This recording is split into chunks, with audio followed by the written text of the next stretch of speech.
খুলনা ৪ আসনের মনোনয়ন প্রত্যাশী এবং যুক্তরাজ্য বিএনপির সিনিয়র যুগ্ম সাধারণ সম্পাদক পারভেজ মল্লিক আসন্ন জাতীয় সংসদ নির্বাচনকে স্বাধীনতা ও গণতন্ত্র রক্ষার কঠিন চ্যালেঞ্জ হিসেবে বর্ণনা করেছেন। মঙ্গলবার সন্ধ্যায় তেরখাদা উপজেলা বিএনপির উদ্যোগে আয়োজিত এক উঠান বৈঠকে তিনি এই মন্তব্য করেন। এ সময় তিনি নেতাকর্মীদের প্রতি দলীয় ভেদাভেদ ভুলে গিয়ে ঐক্যবদ্ধভাবে ধানের শীষ প্রতীকের বিজয়ের জন্য কাজ করার আহ্বান জানান। তার দাবি, ধানের শীষের বিজয় মানেই গণতন্ত্রের বিজয়।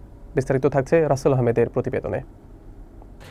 আসন্ন জাতীয় সংসদ নির্বাচনকে সামনে রেখে নেতাকর্মীদের মধ্যে ঐক্যের বার্তা পৌঁছে দিতে মঙ্গলবার সন্ধ্যায় তেরখাদা উপজেলার ৫ নং তেরখাদা ইউনিয়নে বিএনপি এক উঠান বৈঠকের আয়োজন করে। এতে প্রধান অতিথি হিসেবে বক্তব্য রাখেন যুক্তরাজ্য বিএনপির সিনিয়র যুগ্ম সাধারণ সম্পাদক পারভেজ মল্লিক, যিনি খুলনা ৪ আসনের মনোনয়ন প্রত্যাশী। তিনি বলেন, এই নির্বাচন কেবল রাজনৈতিক প্রতিদ্বন্দ্বিতা নয়, এটি দেশের স্বাধীনতা, সার্বভৌমত্ব ও ভোটাধিকার রক্ষার লড়াই। তিনি আরও বলেন, ধানের শীষের বিজয় মানে গণতন্ত্রের বিজয়।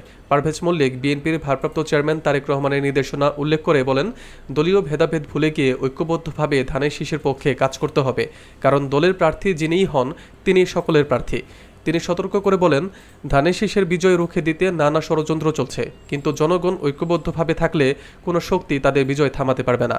বৈঠকে উপজেলা বিএনপির সাবেক সাধারণ সম্পাদক মোহাম্মদ রবিউল হোসেন সহ স্থানীয় বিভিন্ন পর্যায়ের নেতাকর্মীরা উপস্থিত ছিলেন এবং তারা ধানের শীষের পক্ষে ঐক্যবদ্ধভাবে মাঠে নামার অঙ্গীকার ব্যক্ত করেন।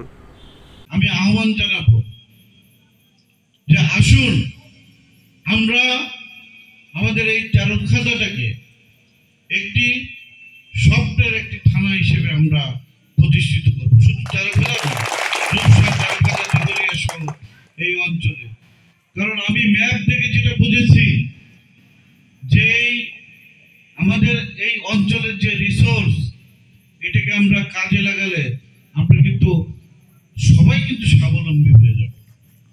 তেরখাদা নিয়ে একটি প্রবাদ আছে যে তেরখাদার মানুষের মাথা গরম, হঠাৎ করে রেগে যায়, কারণে অকারণে মারামারি কাটাকাটি করে, মানে একটা প্রবাদ আছে। কিন্তু একটা জিনিস কিন্তু জানে না, তেরখাদার মানুষের মনও কিন্তু অত্যন্ত নরম এবং ভালো এবং অতিথি পরায়ণ।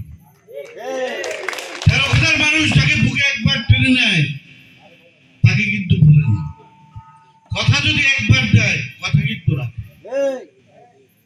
তো আমাদের এই অঞ্চলের মানুষদেরকে আমাদের ঐক্যবদ্ধ থাকতে হবে। ইনশাআল্লাহ আমরা কথা দিয়েছি, আমি বলবো না যে আপনারা দোয়া করেন আমার জন্য, আমি বলছি না যে আপনারা আমার নমিনেশন নেন, আপনারা আমার জন্য খালি দোয়া করবেন।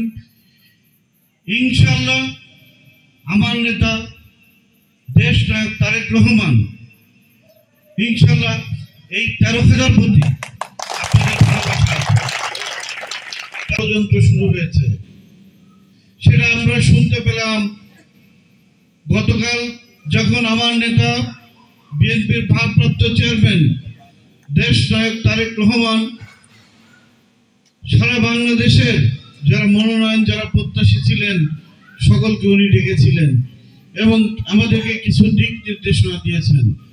তার ভিতরে একটি গুরুত্বপূর্ণ বিষয় ছিল যে দেশ দিয়ে কিন্তু অনেক ষড়যন্ত্র শুরু হয়েছে। তো আমাদের জনগণের সকলকে সজাগ থাকতে হবে, আমাদের ঐক্যবদ্ধ থাকতে হবে। বাংলাদেশের স্বাধীনতা, সার্বভৌমত্ব এবং বাংলাদেশের গণতান্ত্রিক যেই প্রক্রিয়া, সেই গণতান্ত্রিক ধারাকে আগামী দিনে ত্বরান্বিত করার জন্য আমাদেরকে ইস্পাত কঠিন ঐক্য গড়ে তুলতে হবে।